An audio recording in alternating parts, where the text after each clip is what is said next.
혹시 모의고사가 커트라인 점수를 못 넘기시는 분들이 있나요? 그렇다면 더더욱 문제는 이제 그만 푸셔야 합니다. 저는 이 방법으로 임상화학이랑 혈액학은 국시 때 다 맞았습니다. 국시는 안 될래야 안 될 수가 없습니다. 쉬는 시간에 전자기기 사용이 가능한지 국시원에다가 여쭤봤거든요. 여러분 안녕하세요.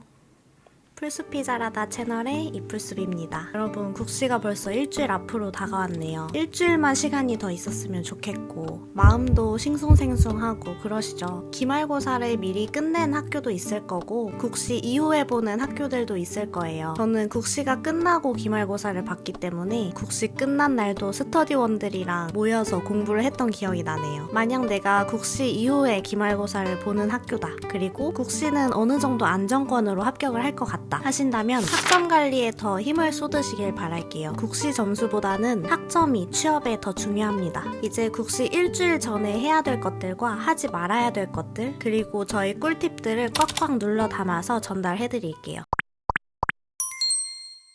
여러분 문제는 이제 그만 푸셔야 합니다. 혹시 모의고사가 커트라인 점수를 못 넘기시는 분들이 있나요? 그렇다면 더더욱 문제는 이제 그만 푸셔야 합니다. 모의고사를 보실 때마다 틀리는 내용이 다 비슷할 거예요. 내용을 정확하게 알고 있지 않으면 문제 유형이 바뀌었을 경우에 반드시 틀리게 되어 있습니다. 그래서 꼭 오답 정리를 하셔야 되는데요. 여러분 이제 일주일 남았잖아요. 근데 오답 정리를 어떻게 해? 하시는 분들이 있을 수 있어요. 그래서 오답 정리는 여러분들이 아시는 것과는 조금 다르게 진행이 되어야 된다고 생각을 해요. 제가 정리한 방법을 한번 보여드릴게요. 저는 이 방법으로 임상화학이랑 혈액학은 국시 때 다 맞았습니다. 임상화학이랑 혈액학이 매번 약했는데요. 항상 틀리거나 암기가 지속적으로 안 되는 내용들을 모아서 이렇게 정리를 해놨습니다. 이건 시험 이틀 전까지도 계속 이렇게 간추려서 정리를 했고요. 모의고사 때 매번 틀리던 내용들도 국시 때는 다 맞아서 임상화학이랑 혈액학 결국에 다 맞을 수 있었어요. 여러분 시간 부족하다고 생각하지 마시고 이 방법대로 한번 해보세요. 나 자신의 머리를 믿지 마시고 꼭 적어두세요. 내가 계속 이해를 못한 내용이 있을 거예요. 근데 여러분 시험 보기 전에는 정말 극강의 효율이 나오거든요. 그래서 이해를 못했던 게 순간적으로 이해가 되는 경우가 많아요. 정말 많습니다. 근데 이걸 이해한 순간 나 이해했다. 이제 국시 때 이거 맞출 수 있어 라고 생각하지 마시고 곧바로 요약 노트에다가 끄적여주세요. 분명 까먹거든요. 한번 내가 이해가 안 됐던 내용이라면 이해를 했더라도 다음에 또 까먹을 수 있어요. 이게 시험을 보면서도 이 내용 안 나왔으면 좋겠다. 제발 안 나왔으면 좋겠다 하는 내용들이 분명히 있거든요. 근데 그 내용이 시험에 나오잖아요. 정말 마음 찢어집니다. 그래서 여러분 시험 전에는 어떻게든 이해하시고 적어두시길 바랄게요.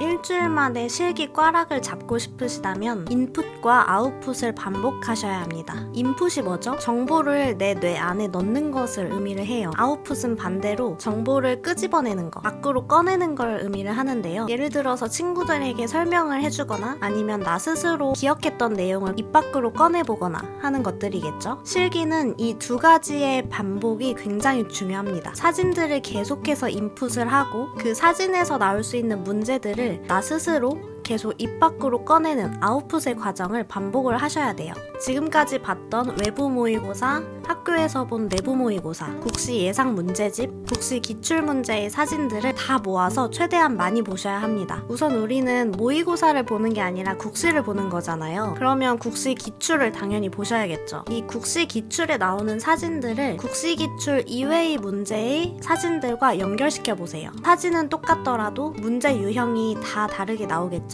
그래서 사진을 냅다 보는 게 아니라 이 사진은 어떤 문제로 나올 수 있겠구나, 이 문제로도 나올 수 있겠구나 라는 거를 생각을 하시고 입 밖으로 계속 꺼내서 말해보셔야 돼요. 이 그림을 봤을 때 뭐가 떠오르시나요? 자가응집 현상이라는 걸 떠올리셔야겠죠. 그런 다음에 국시에서는 이 사진으로 이런 문제가 나왔구나, 여기서 끝이 아니고 이 사진에서 나올 수 있는 내용들을 내가 알고 있다면 그걸 입 밖으로 꺼내보시고, 기억이 나지 않는다면 모의고사를 풀었던 것 그리고 정리본 아니면 교재 내용을 다시 살펴보세요. 같은 사진으로도 다양한 문제가 나올 수 있다는 것을 여러분께서 확인을 하셔야 됩니다. 이게 국시 기출에서는 이런 현상이 생겼을 때 해결 방법을 묻는 게 있었어요. 근데 만약에 모의고사에서 이 사진 사진을 주고 어떤 수치가 감소했는지 고르라는 문제가 나왔어. MCV가 감소했다는 게 정답으로 나왔네? 난 이거 몰랐는데? 적어둬야겠다. 이렇게 공부를 하시는 겁니다. 이 사진에 대한 다른 내용은 뭐가 있었지? 또 생각해보고 또 정리본 찾아보고 이 그림 옆에다가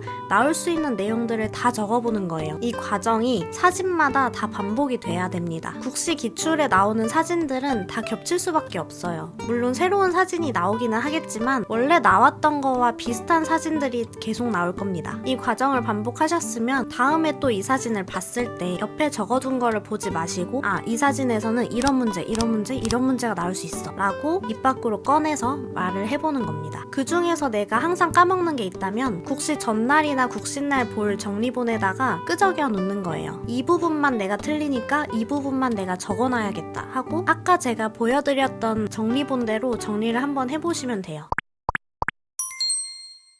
마지막으로 시험 시뮬레이션 돌리기입니다. 지금 딱 일주일이 남았으니까 머릿속으로 시험날을 상상하면서 시뮬레이션을 돌려보세요. 아침에 몇 시까지 도착을 할지. 입장 시간이 8시 반이에요. 시험 시간은 9시부터입니다. 그러면 내가 공부할 시간, 헷갈리는 거 볼 시간이 좀 필요하니까 8시까지는 무조건 가야겠다 라고 시뮬레이션을 돌려보시고 난 도착해서 어떤 과목을 공부하지? 생각도 해보시고 근데 웬만하면 1교시 전에는 1교시에 대한 내용만 보셨으면 좋겠어요. 그리고 교시마다 총 30분 정도의 시간이 있으니까 화장실 다녀오고 하는 시간 제외하면 보통 15분에서 20분 정도가 남는단 말이에요. 그때는 무조건 다음 교시에 나오는 시험들을 머릿속에 집어넣는 시간입니다. 그러니 반드시 헷갈리는 문제들은 꼭 적어가야겠죠. 지금 모의고사 커트라인 간당간당 하시는 분들 정말 중요합니다. 이 일주일 동안 올릴 수 있는 막판 스퍼트를 내셔야 돼요. 근데 여러분 일주일 동안 스퍼트를 내면 국시는 안 될래야 안 될 수가 없습니다. 헷갈렸던 내용은 저는 종이로 출력해서 가져갔었는데요. 웬만하면 종이로 출력해서 가져가시는 게 공부할 때도 좀 편하실 거예요. 저는 종이로도 출력을 해갖고 아이패드에다가도 정리해서 갔었는데요. 쉬는 시간에 교실 앞에 두었던 가방에서 아이패드를 꺼내서 헷갈렸던 거 추가로 더 살펴봤어요. 올해도 이렇게 쉬는 시간에 전자기기 사용이 가능한지 국시원에다가 여쭤봤거든요. 올해도 마찬가지로 시험 전에 다시 전자기기를 꺼서 가방에다가 넣어두기만 한다면 중간에 전자기기 사용은 가능하다고 나와 있습니다. 사진 자료 같은 경우에는 워낙 방대하기 때문에 여러 사진들을 모아서 정리해서 가져가시는 것도 실기 과목 전에 공부할 때 굉장히 도움이 되더라고요. 그래서 저처럼 이렇게 쉬는 시간에 전자기기 활용하는 방법도 알고 가시면 좋을 것 같아요.